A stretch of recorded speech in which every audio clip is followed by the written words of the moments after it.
Hello friends, आइए आज हम बाबा साहब भीमराव अंबेडकर के कुछ अनमोल विचारों को जानते हैं। शिक्षा और प्रबल इच्छा शक्ति के आधार पर एक मनुष्य एक वर्मित वर्ग से उठकर राष्ट्र निर्माताओं के पंक्ति में खड़ा हो सकता है। इसका प्रत्यक्ष उदाहरण बाबा साहब डॉक्टर भीमराव अंबेडकर हैं। भीमराव अंबेडकर का जन्म 14 अप्रैल 1891 ईस्वी को एक महार परिवार में हुआ था, जिसे लोग बेहद गरीब और निचला वर्ग मानते थे। बचपन में भीमराव अंबेडकर के परिवार के साथ सामाजिक और आर्थिक भेदभाव किया जाता था। भीमराव अंबेडकर के बचपन का नाम रामजी सतपाल था। बाद में अपने शिक्षक महादेव अंबेडकर के कहने पर अपने नाम के पीछे से सतपाल हटाकर अंबेडकर जोड़ लिया गया था, जो उनके गांव औंडवे पर आधारित था।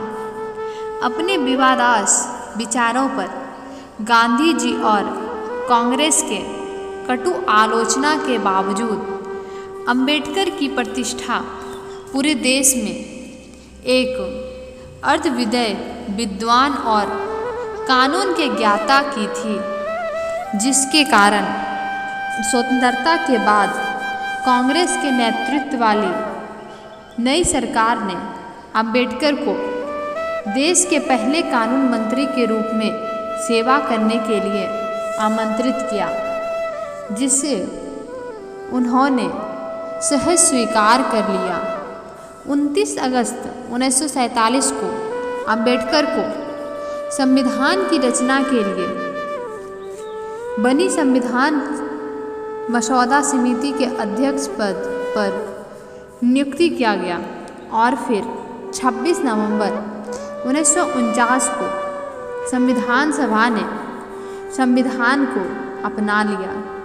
डॉक्टर भीमराव अंबेडकर ने ना सिर्फ देश का संविधान बनाने में अहम भूमिका निभाई, बल्कि एक इकोनॉमिक्स के तौर पर भी उन्होंने देश के निर्माण में बड़ा योगदान दिया। उन्होंने दलितों से सामाजिक भेदभाव के विरुद्ध जीवन भर अभियान चलाया। साथ ही श्रमिकों, किसानों और महिलाओं के अधिकारों का भी पुरजोर समर्थन किया। डॉक्टर भीमराव अंबेडकर का पूरा जीवन हर किसी के लिए प्रेरणा का स्रोत है। आइए जानते हैं इन महापुरुषों के अनमोल वचन। भाग्य में नहीं, अपनी शक्ति में विश्वास रखो। बुद्धि का विकास मानव के अस्तित्व का अंतिम लक्ष्य होना चाहिए। हो सकता है कि समानता एक कल्पना हो, पर विकास के लिए यह जरूरी है।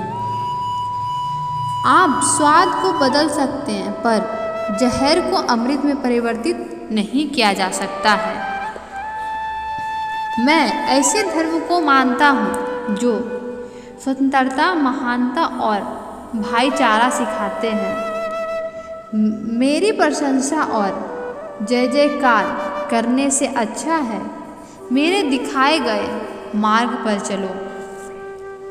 उदासीनता लोगों को प्रभावित करने वाली सबसे खराब किस्म की बीमारी है। एक महान व्यक्ति एक प्रतिष्ठित व्यक्ति से अलग है, क्योंकि वह समाज का सेवक बनने के लिए तैयार रहता है। इस पूरी दुनिया में गरीब वही है जो शिक्षित नहीं है। इसलिए आधी रोटी खा लेना, लेकिन अपने बच्चों को जरूर पढ़ाना। शिक्षा वो शेरनी है जो इसका दूध पिएगा वह दहाड़ेगा ही। मैं एक समुदाय की प्रगति को उस प्रगति की डिग्री से मापता हूँ जो महिलाओं ने हासिल की है। ज्ञानी लोग किताबों की पूजा करते हैं, जबकि अज्ञानी लोग पत्थरों की पूजा करते हैं। वर्गहीन समाज गढ़ने से पहले समाज को जाति विहीन करना होगा। संविधान केवल वकीलों का दस्तावेज नहीं है, बल्कि यह जीवन जीने का एक माध्यम है। मंदिर जाने वाले लोगों की लंबी कतारें जिस दिन पुस्तकालय की ओर बढ़ेगी, उस दिन मेरे इस देश को महाशक्ति बनने में कोई नहीं रोक सकता। पानी की बूंद जब सागर में मिलती है तो अपनी पहचान खो देती है। इसके विपरीत व्यक्ति समाज में रहता है पर अपनी पहचान नहीं खोता। इंसान का जीवन स्वतंत्र है। वह सिर्फ समाज के विकास के लिए पैदा नहीं हुआ, बल्कि स्वयं के विकास के लिए भी पैदा हुआ है। जो कीम अपना इतिहास नहीं जानती, वह कीम कभी अपना इतिहास नहीं बना सकती। शिक्षा महिलाओं के लिए भी उतनी ही जरूरी है जितनी पुरुषों के लिए। अन्याय से लड़ते हुए आपकी मौत हो जाती है तो आपके आने वाली पीढ़ियां उसका बदला जरूर लेगी, और अगर अन्याय सहते हुए आपकी मौत हो जाती है तो आपके आने वाली पीढ़ियां भी गुलाम बने रहेगी। एक संविधान चाहे कितना बुरा हो, वह अच्छा साबित हो सकता है यदि उसका पालन करने वाले लोग अच्छे हों। छीने हुए अधिकार भीख में नहीं मिलते, अधिकार वसूल करना होता है। यदि हम आधुनिक विकसित भारत चाहते हैं तो सभी धर्मों को एक होना पड़ेगा। जिसे अपने दुखों से मुक्ति चाहिए उसे लड़ना होगा, और जिसे लड़ना है उसे पहले पढ़ना होगा, क्योंकि ज्ञान के बिना लड़ने गए तो हार निश्चित है। जो धर्म जन्म से एक को श्रेष्ठ और दूसरे को नीच बताते हैं, धर्म नहीं गुलाम बनाए रखने का षड्यंत्र है।